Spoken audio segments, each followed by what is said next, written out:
Hey guys, welcome back to another installment of 46 Challenge, my October series where I'm doing originals versus remakes. Today, we're going to be talking about Carrie. Now, this is one of my favorite books of all time. I've read this thing probably 100 times. And because of that, this is a review that is pretty much going to be impossible for me to do without talking about the book and relating it to the book. A lot of times I can do that. I can get away with that. These movies in particular, I just can't look at them as anything more than idealizations of this and realizations of this. So, sorry, but that's what we're going to do. Now, the new one just came out. I've only had a chance to see it once, but this is my thoughts on it, and this is how I'm going to do this particular review. There are three things that I was looking for, and I'm going to talk about each one, and I'm going to explain what they are and why I'm looking for them in particular. Carrie has been called by many a timeless story, and in so many ways it is. Actually, pretty much in every way it is. In the sense that it's very typical of almost any high school in the world, and it's a universal theme.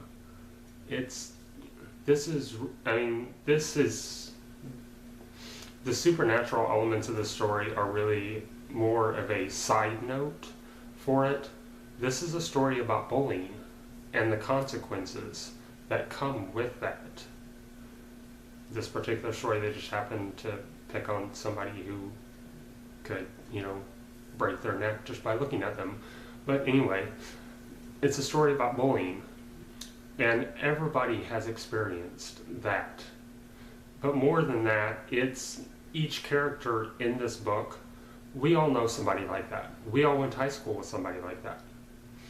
We went to high school with a popular girl who was a bitch and liked to bully people. Everybody went to high school with a popular girl who sometimes acted bad, but had a lot of redeeming qualities. We all went to high school with the girl who got bullied, or the guy who got bullied. Who was just picked on by everybody.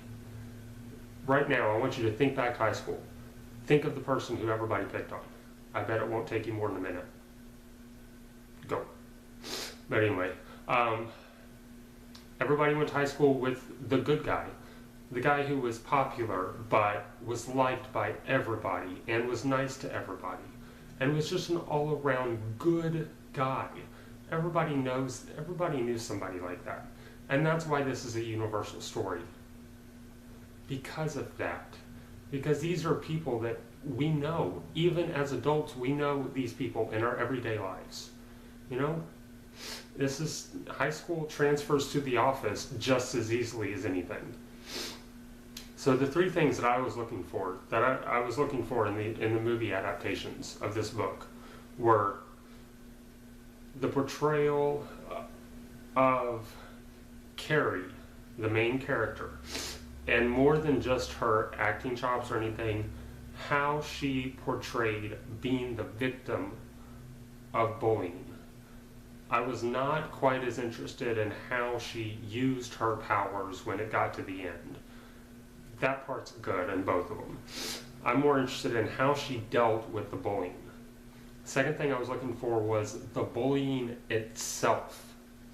How it is portrayed by Chris Hargensen and Sue Snell and all the people, all the characters, and just how it's shown. And the third thing that I was looking for, and this was a little odd one, but this is just how one of the ways I like to view the story, is the portrayal of the main male character, Tommy. So we're going to go through them, and that'll be that. Those are the three things that I want to talk about. The portrayal of Carrie. both were fantastic. I mean, you really can't beat Sissy Spacek. She did a great job. The new one, in the remake, it's Chloe Grace Moretz, who I love. I'm really looking forward to watching her career just explode. I think she's a fantastic young actress. Sissy Spacek played it a little bit more reserved and quiet. She was, what's the word I'm looking for here? Reserved, really. I think reserved is a good word for it. You know, she kind of compartmentalized everything, and she never really blew up until the very end, which is the way it was in the book. And that was you know, I liked that, but I thought that she was a little bit too quiet about it, because there are some moments in the book where she kind of blows up at her mom, saying, you know, why didn't you tell me? Stuff like that. In the new one, Chloe Grace Moretz plays it a little bit with a little bit more desperation. You know, she's taking everything, but she's trying to keep her anger in check, and you could really tell that. But more than anything, she was absolutely desperate for either it to stop, or for somebody to acknowledge it, or for her mom to say something that would help her. She was desperate for anything, and she was clinging to anything that she could. And the only thing that she had to cling to were her powers that she was starting to learn. Now, the bullying, so to wrap up, I think both were great. Both played it very well. Both played it in ways that worked.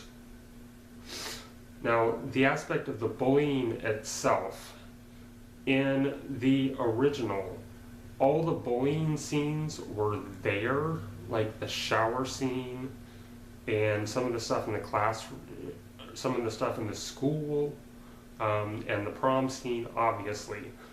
All the, you know, those 2 or 3 main scenes were there. But more than anything in the original, I think, it was a little bit more mental. You know, it's like you were looking at it from her perspective, and it was tearing her up inside.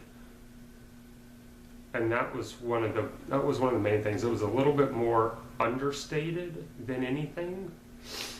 Now, in the new one, they took it to another level in the remake. Because they set this in modern day, they set the remake in modern day, they were able to take advantage of technology. And the shower scene, instead of it just being the shower scene, somebody records it and puts it on YouTube.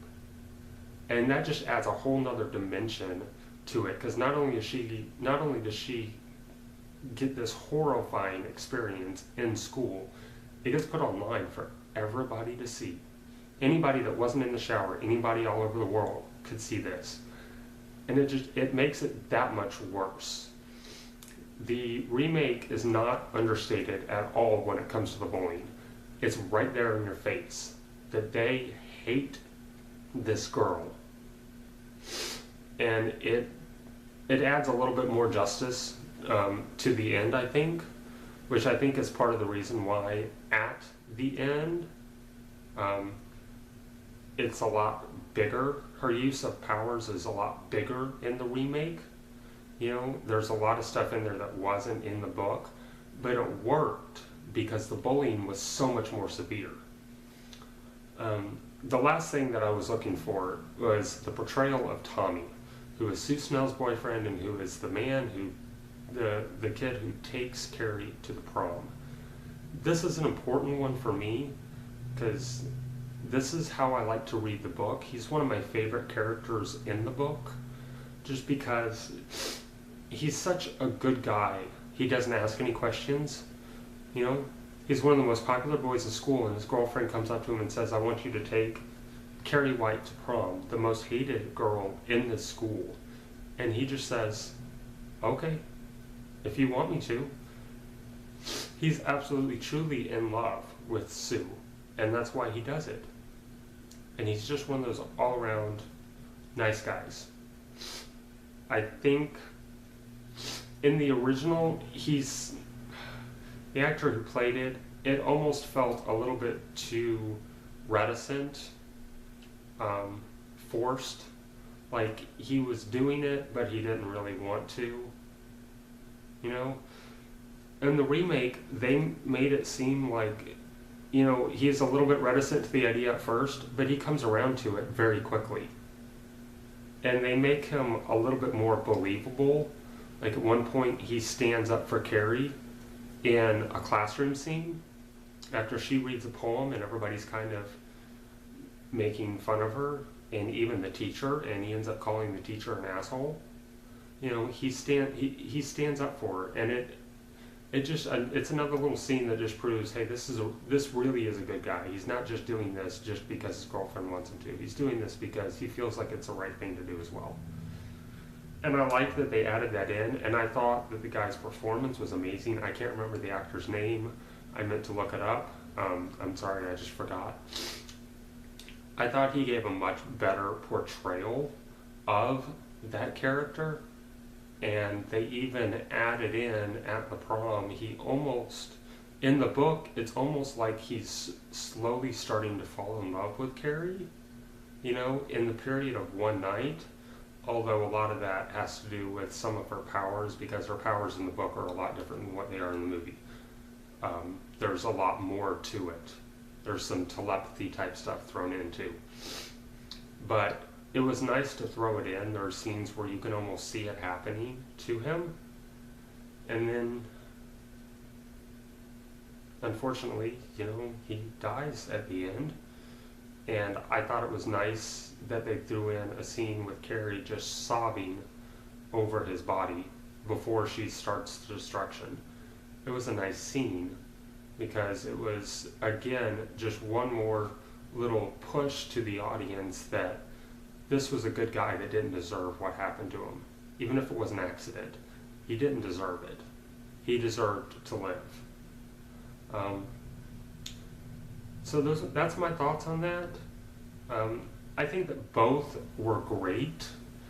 I know a lot of people have I know the new one has gotten a lot of really bad reviews, and I don't understand that.